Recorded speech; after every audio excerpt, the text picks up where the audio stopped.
बाबू एकर कहेले बेटा हमार दिल्ली रहेला। 10,000 20,000 के नौकरी करेला। माई एकर कहेली बेटा हमार दिल्ली रहेला।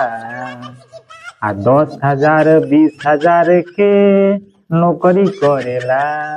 पूरा महीना में 4 गो छुट्टी करेला।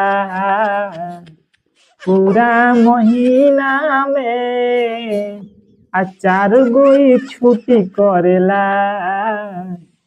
जब एतवार आवे भर ही के दारू पिएला।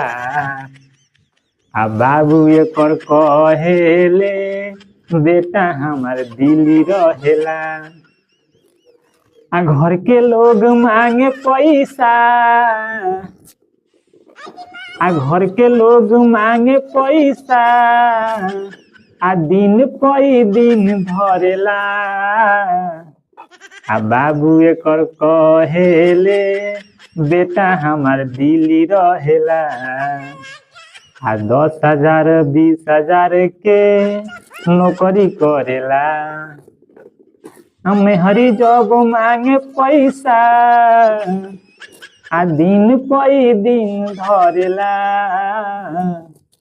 बाबू एकर कहेले बेटा हमार दिल्ली रहेला।